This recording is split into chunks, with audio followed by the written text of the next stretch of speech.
Rhyming Sentences presents The Lost Writer and His Tale, Part 2. Strangers and Strangeness. Victor, confronted by strangers, decides his best course of action is to run away. A great plan that, like most things he does, doesn't wind up going all that great. This story is written and narrated by Michael Henry. It is a work of fiction, so any names, characters, businesses, events, and situations are products of the author's imagination. Any resemblance to real people, situations, characters, businesses, events, and/or fictional ones is purely coincidental. Copyright 2025, Michael Henry. All rights reserved. Victor sat on the stool by the never-used bar in the apartment common room and stared at the lady and the guy who'd confronted him. They were asking him to help this lady get a job at his real work at a bar. It shouldn't be that hard, and hell, if she got a job, that would probably mean he could no longer work there. There was no mystery that Stephen liked female bartenders more than male ones, and he wasn't even a bartender. I'm sorry, I don't think I can help, and I don't understand why you'd come to me of all people. I only work there part-time. You're our only hope, sir, this man said. Please, the young lady added. He looked between the man and the woman. Can you at least tell me why you think working at this bar would be fun? The lady blushes for a moment and straightens her back in an appearance to gather her wits, Victor guessed. The party last night, it let you rub elbows with lots of people. I guess, yes, but I'm sorry to disappoint, but I think that was a one-time thing. Stephen doesn't... He does. We've seen it. There are lots of parties there.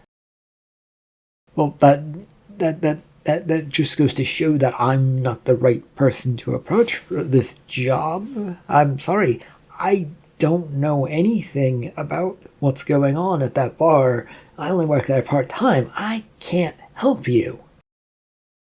He got up off of the stool seat, getting ready to depart and get out of there. The two were weird figures in trouble from what he could tell. There was no way he wanted anything to do with them. Where do you think you're going? The man demanded. Away. Please leave me alone, sir. Despite himself, Victor found his mind comparing this situation to the one that a character might go through in a story. These figures would definitely be stronger and not willing to take any shit, or maybe a little shit, to make the point when they began yelling at him. He had none of that going for him. You can't leave. Yes, I can, miss. You're on private property and have no right to be here. We rented an apartment in this complex. Sorry, but we need you to come with us. Victor backed more and more steps away from them, and they thankfully stayed where they were. It sounded like they were stalking him from what they'd said, and there were probably nothing he could do to stop it. Just stay away from me. Go talk to Stephen. You can have my job. I don't care about it. Goodbye. That won't work. We need an in and a helping hand. Why do you need it from me? Victor asked, trying to hide his exasperation at the whole ordeal. It's a private investigation we're doing. If you can help us, we can tell you more, but... the lady added. No, I can't help.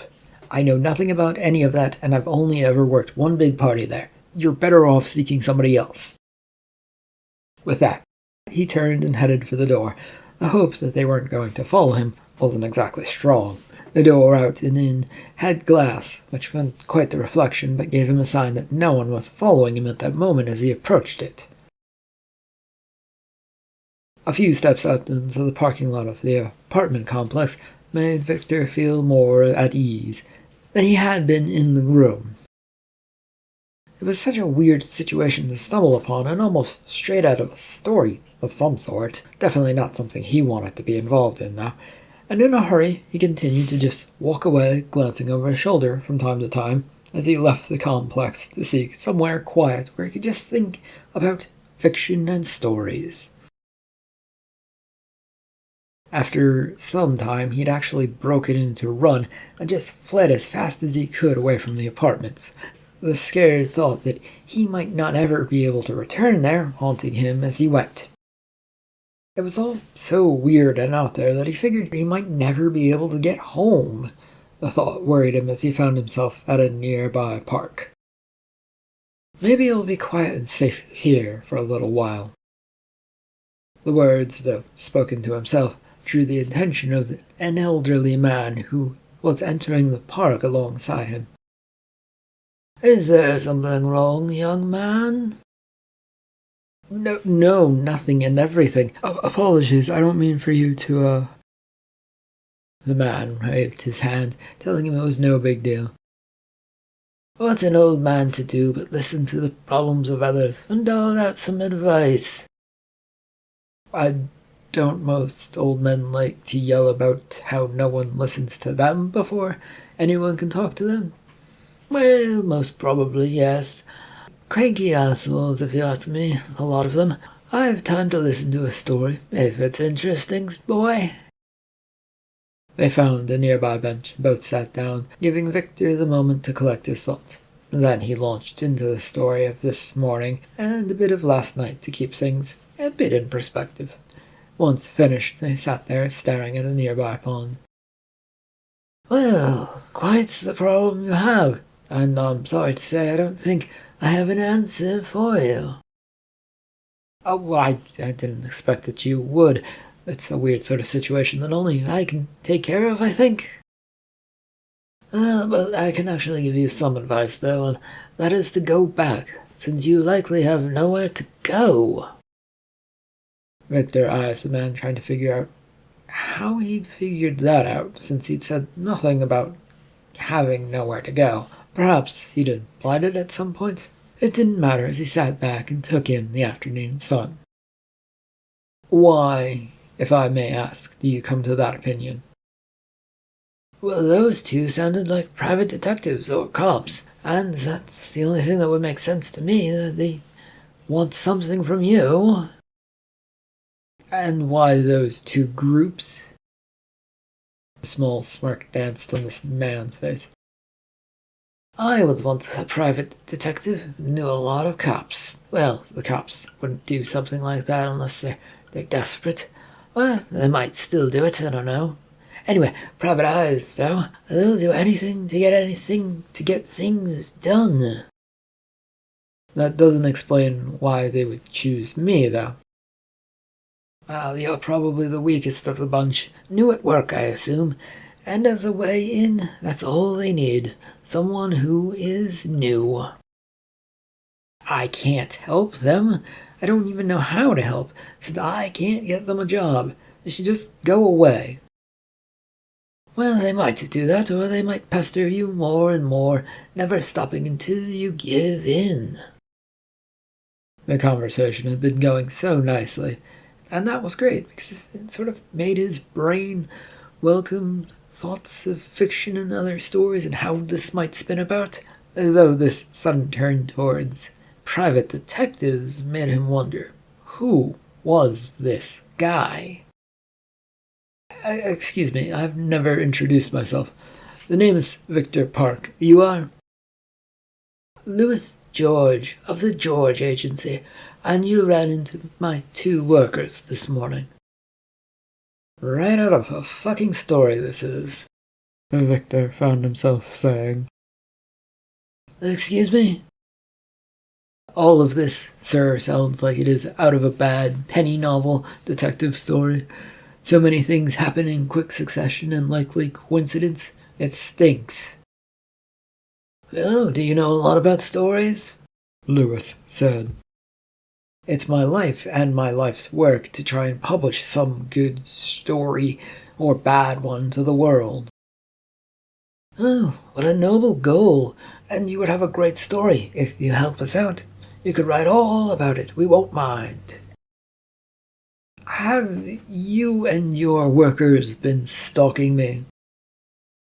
No, I wouldn't call it that, Mr. Victor. What would you call it then, sir? Victor had risen from the bench, while the old man's hand reached out to stop him from leaving. He dodges away from the grasp, but doesn't move to leave right away. I would call it tracking you. What for? Well, it's a complicated case which I can't explain to you in simple terms. There are a lot of moving parts, and I don't want you to know more than you need to know. Well, I can't help you. But you can, Mr. Victor. Victor took a few steps away, shaking his head no. This man was some kind of crazy and wouldn't even bother explaining himself. How was he going to remotely trust that? You believe I can, but I don't see how or why I would. Not without some sort of proof that something weird is going on with my boss. If you'd open your eyes at your work, you would already know fuckery is about the place. Oh, I know and see things, but none of which is a problem unless you go to the police. I've nothing further to say to this matter. Turning sharply on his heel, Victor was ready to leave, but spotted the man and woman from before. Turning once again, he moved to get past the now standing Lewis. If you would just listen to me. I tried. You wouldn't talk aside from saying that you can't say things. It's unreasonable for you to ask me to reveal secret information. Not when you're asking me to work for you, and you probably aren't going to pay me for that. No, you had your chance and refused to say anything. There was no attempt by the man to get Victor to stop as he hurried past. He was sure, had the man tried, he would have just knocked him over, and that would have caused a great, terrible scene. That was not something he needed in this moment, and with his feet propelling him further and further away, he raced out of the park. Victor took a long, long walk, one that took up much of the afternoon that followed him around. He eventually threaded his way through a bunch of streets, losing himself along the way, and not bothering to pay attention to anything. Eventually he found himself standing in front of Stephen's bar, or Steve's bar, depending on what the name you're calling it lately, and he paused at the door. There was a chain across the front, with a small sign saying closed hanging off of it. What the fuck is even going on with this bar? With a shake of his head, he turned and went around towards the back, where the shipping, where trucks could bring in their goods. The short walk brought him around back, where a few cars were parked. Victor easily picked out his boss's a sleek black old car that took up more road than it needed to. It wasn't a muscle car, but one of those long, luxurious styled ones that let him know his boss was in, but didn't want to be bothered. He appears to be here, but oh god. As he approaches the door, he notices the bouncer standing at it. The man is quick to see him as well, nodding in his direction. The boss is here? Victor asked. In an important meeting. No visitors today. Well, that figures. I need to chat with him about something important. How long will this meeting take?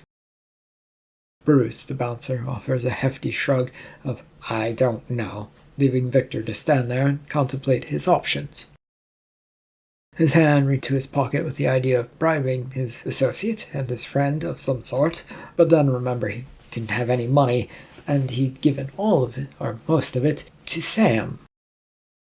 His phone, though, touched against his hand, and he pulled that out. I was always texting. Did he say anything about getting messages, though? You do so at your own risk, and I know nothing about it, Bruce replied. With a nod, Victor tapped out a quick message, mouthing the words as he typed. Need quick meeting, boss. Super important problems have come up. Needs to be in person. I'm out back. Victor. The click of a send button was both frightening and exhilarating. Something about all of this was making him hum with energy, while he stared at the screen waiting for a reply. It came. almost instantly, and made him jump. "What is this about?" With the quick fingers, he typed out his response. "A private investigator came to talk to me about getting a job here." There was a pause. The message then turned to red, but no further response. The phone in Bruce's pocket suddenly chirped, and they both jumped at that in surprise. The bouncer was quick to read his phone and then nodded to Victor. "Hey, you've been granted access in. Go into the bar and sit there while waiting for the boss to show up. Nowhere else, got it?" Rather strange instructions, isn't it, Bruce? Something is going on, and I don't want to know more than I need to. I get in trouble enough as is. With a shrug, Victor realizes he can't protest or say much about this, since this place was run under the table. The well-worn bar had plenty of scars and things that had seen better days, including the stool which Victor sat on and creaked in protest at that. He didn't have to wait too long for the lady from last night and his boss to appear from the door behind the bar where the offices were. She took one look at him and rolled her eyes. "You still employ this one?" "He works and he does what he's told," Stephen said to her. "Really?" she replied. "Yes, don't you, Victor? That's all you ever do." "When it comes to the job, sure, boss. Can we talk in private about a matter, though? Your job last night was to keep people happy and you failed at that, so I don't see why you should bother with him." The interruption from the lady was most unwelcome, and frowned at her to make her go away. It didn't work, though it did make him feel a little bit better. "My job is to keep this place clean, not entertain bored ladies who should know better and are trying to grope people. Wasn't it, Stephen? And can we talk in private now?" "It was your job, yes, just to clean things. And I don't think you need to worry about Riley here. She's heard a lot about my business and wants to help out. She's been helping out for a while now, in fact." "Exactly. You can talk, boy." "Oh, but, He stumbled for his words for a moment. "I don't know much. I was approached by two people, a man and a woman, who said they wanted the woman to work here." "Why didn't they approach me then?" "They claimed, boss, and the lady and the man, that you said you weren't hiring and rebuffed them. The same was said of all other staff, which is why they came to me." The lady, Miss Riley, fixed him with an odd glare. "Why?" "I don't know. They said they wanted a job and said I was the only one who could help them get it. This was at my apartment complex, by the way. I managed to run away and went to the park, where their boss tracked me down." Stephen quickly hurries over to him and with an earnest look grabs a hold of him, tightening his grip on Victor's arm. With surprise, Victor looks down and tried to figure out why this was happening and if he could shake the grip off. It didn't feel like his boss was simply going to let him go. "Who was their boss?" "They said his name was Louis George of the George Agency, I believe. I'm not 100% sure, but that's what I remember. Does any of that mean anything to you, boss?" "Me? No. No. Riley?"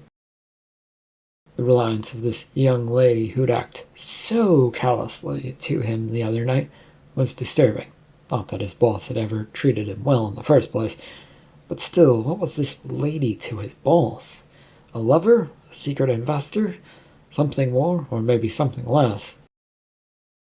"I've heard of them, but I've never dealt with them." "Out with it. What have you heard, Riley?" "Oh, they tend to work with bigwigs on corporate investigations. You know, the sort of stuff about takeovers or employees gone wrong. That sort of shit. Although they might do lesser work with the police from time to time. Not entirely sure." "Then why would they be searching into Stephen?" Victor questioned. The two looked to him as he asked the question, showing obviously they didn't have the answer. What more did they say, Victor? Not much.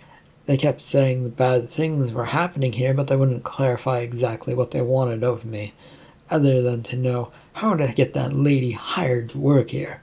Neither of them, neither group, wanted to say much. Riley looked confused.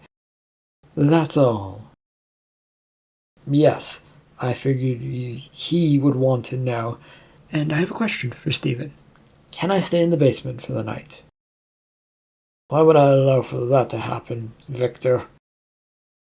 They're watching my apartment, probably. They were in my apartment complex, so if you want me to avoid them...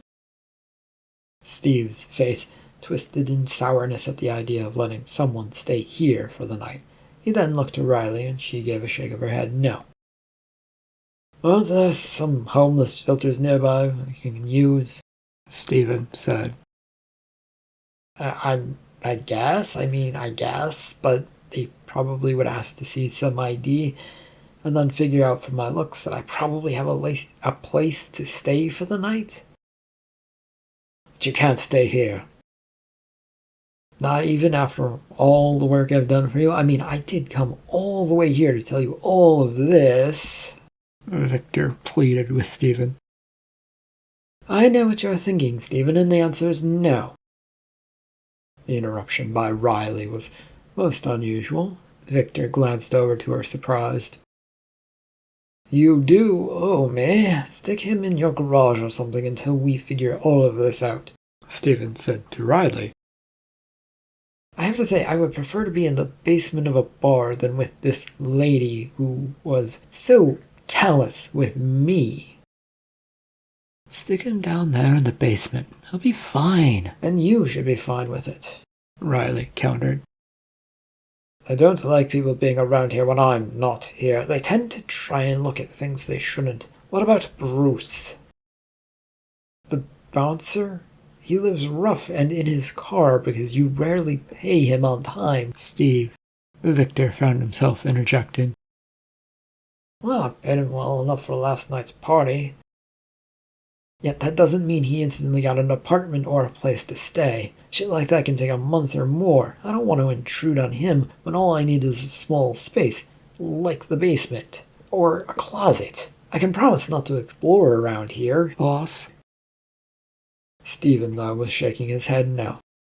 No can do. Riley, you owe me, though. Barely owe you, she snapped back.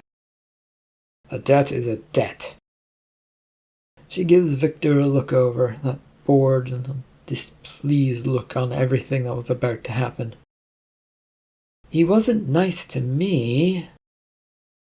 And as I understand it from your father last night, you weren't nice to him either. Let's call it fair as fair and get on with our lives. We have our own investigation to be doing into this new news.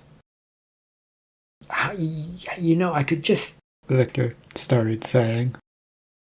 It's too late. You're with me. You'll have to follow me to my place. Is it nearby, Miss Riley? I don't have a car with me, and mostly walk places, including to work. She merely shakes her head. I'll write down an address and you can meet me there tonight. Okay? Again, you don't have to. No, now I need to. This is all to get me out of the debt for a small thing that I did. You take those when they come, don't you? Riley had already grabbed a napkin and a pen from the bar and rapidly wrote down an address on it, then tossed it over to him, which sort of floated in the air for a moment as he tried to grab for it. He didn't really succeed, but it survived the landing on the ground, and there was no puddles of alcohol around, so that was good. Do not show up here until the night, okay? And if I don't show up at all? That would not be my problem, but I doubt Stephen here would count it as a debt paid off. So show up.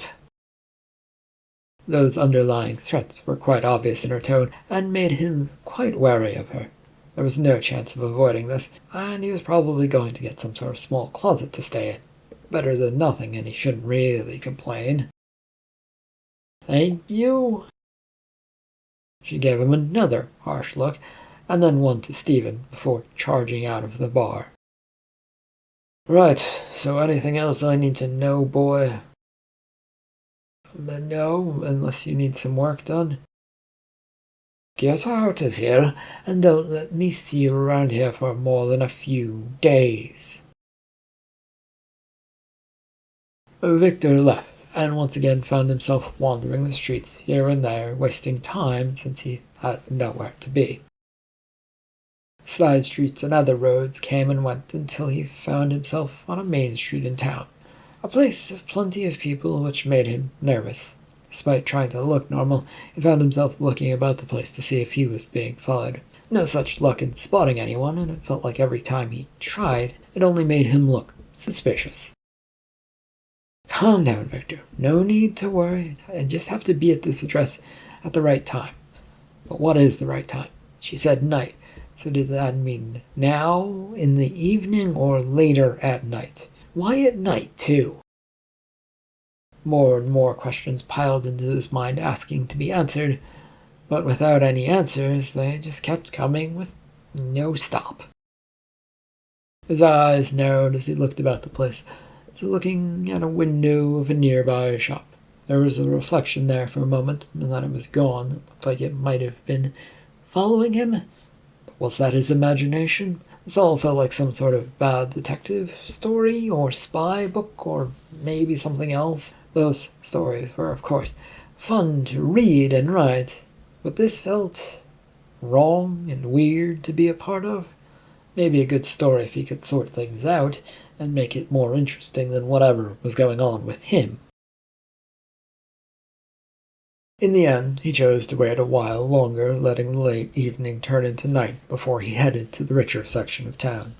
Victor continually questioned why he was doing this, but settled on he didn't feel comfortable staying anywhere else. The homeless shelters probably wouldn't let him in, and it was late. The hotels would also want a lot of money that he didn't have, and anywhere else would probably be stopped by the police. He arrived on Cord Street and hurried down it to get to the apartment building known as the Butcher Center. The warmth that greeted him upon stepping into the Butcher building was a nice change.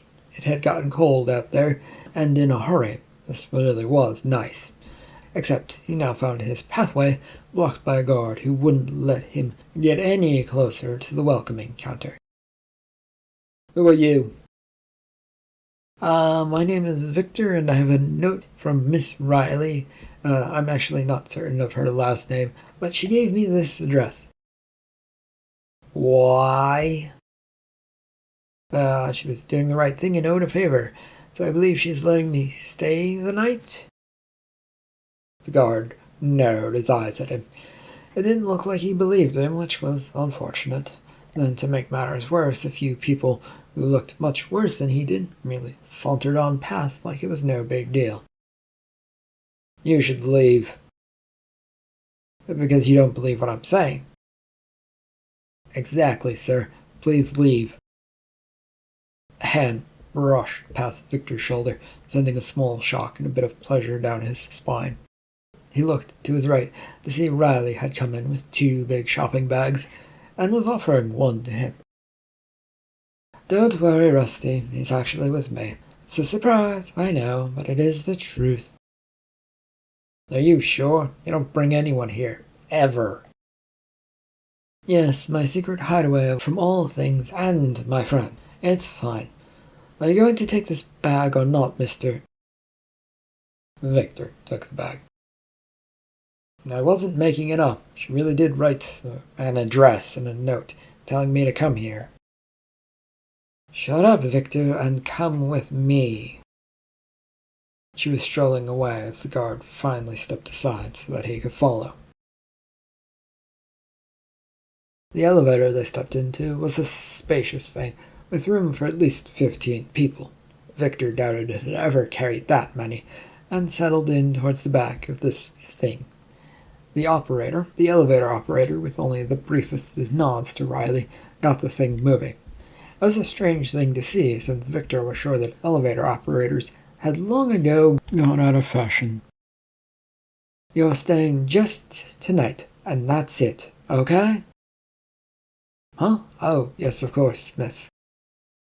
"Good, at least you listen well enough." "Are you treating me like I'm some sort of dog to be trained and to do what I'm told to do?" She looked to him with an expression that he wasn't entirely sure of. "If it gets the job done, then yes, you're a dog to me." "Well, at least I'm not asking for much, but at least treat me like a human?" he asked her. "Act like one and I might do that. Also, you are asking a lot of me. I'm letting you stay at my place, after all, for free." Thankfully, the elevator dinged, announcing their arrival at the appropriate floor. There were 3 doors when they exited into the hallway from the elevator. Riley was quick to head to the one on the right and entered what was a 2-story space. It was giant compared to his own place, and he couldn't help but gawp at it when he stepped inside. "Did you or your—" Victor started to ask. "If you're asking if my dad bought this place for me, then the answer is no. This is hard-earned, all on my own." "Is this place of a butler or something?" "Why would I want that? It would only give my father an excuse to spy on me." Victor continued to turn around and around. Once he walked into the middle of the living room space. The floor above had a walkway ringing it.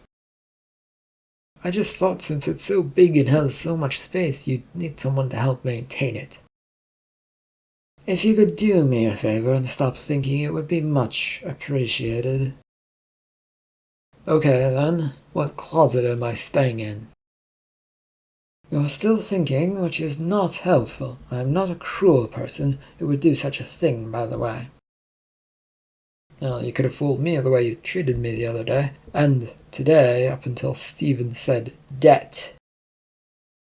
They'd been walking through the living room space, which she stopped at and turned to him. An angry look etched its way across her face. "You don't know anything." "About you? Correct. I know nothing. I can only go off of what I see and can hear from you, which what I've seen so far isn't terribly nice." With that, she grunted and turned to pointing towards a nearby door on the left side of the room. "There is a bedroom in there. Don't touch anything. I'm trying to keep the place clean." "Should I sleep on the floor, then?" Riley opened her mouth to say something, then snapped it shut to smirk. "Your mouth is going to get you in a lot of trouble." "Yes, I fear it already has. Can you answer the question, Riley?" "Use your head." He watched her walk off, and so he went into the room. This bedroom was simplistic and nice. It was not overly dressed up in fancy expensive items or weird paints or anything that made it look anything other than an ordinary bedroom. The colors were simple, clean, and rather on the beige side of things, which was disappointing. Exhaustion had already set in, and he didn't want to think much more. The bed looked comfortable, but he wasn't sure. She had said not to touch anything. Granted, his feet were now touching the floor of the room. "I really am overthinking things, aren't I?" He fell onto the bed and asleep before he really knew what was going on. Having awoken early and not wanting to stick around, Victor had abandoned Riley's apartment. He was half afraid of some sort of security dog or guards would corral him out of there before he could leave, and when he had left, he saw a security-like person sitting in the living room area. Neither said a word to one another, and he just simply left in a hurry. And he was now out on the main street, though. Things were not looking much better than they had yesterday. Right. Maybe a coffee and a clear head. All that's been going on lately is way, way too much. There was a national coffee shop not far from here with a obnoxious sign announcing that it was there. And since it was clearly what he needed, he slowly approached it, checking over himself to see if he had actually any money to pay for a little food or a drink. A few scraggly dollars were found. It was enough to get him a little bit of something. The cafe was a nice place, and the atmosphere was bookishly worn and warm to him. It felt like a place he should be, and at the same time, worship for being the way it was. He decided to do neither since his stomach was rumbling to complain about the lack of sustenance. "Victor, what are you doing here? I didn't see you at the apartment last night." Victor turned to see his roommate Brody sitting at a table not far away. He had a cup of coffee and a small plate of mostly untouched food in front of him. He was also wearing a little bit of makeup. Victor was too busy to really take it in. "I got caught up in some things and couldn't get back to the place. Did anyone come asking for me?" "No, well..." A streak of panic shot across Victor's mind and chest with his heart thumping heavily. What is it? Who was it, I mean?" "You remember our ex-roommate's girlfriend?" "Yeah, Miss Ellis? I met her the other day and she asked if she could swing by and be friends with you," Victor said, relief flooding him. "Yeah, her. She swung by and we hung out. She sounded disappointed you weren't there, though." "That's weird, Brody. She seemed excited to be friends with you guys more than me, again, but didn't seem to care much about me when I talked to her. And anyone else, though? Anyone sort of dangerous come by demanding to see me?" His roommate gave him a rather quizzical look and asked him what was going on. The problem for Victor was that it sounded so out of the ordinary what had been happening lately, and for anyone to deal with that, what he had, it would be pure fiction to anyone who he knew. Worse, they would wonder if he was just writing a book and not be taken seriously for what was going on. "No? Why, Victor?" Brody finally asked. "So, 3 people approached me yesterday about working for them." Brody raises his eyebrows, trying to see how this was a potentially bad thing to have happen. The strained expression on Victor's face said that there was more to this that he didn't want to get into. End of part 2 of The Lost Rider and His Tale. Thank you for listening.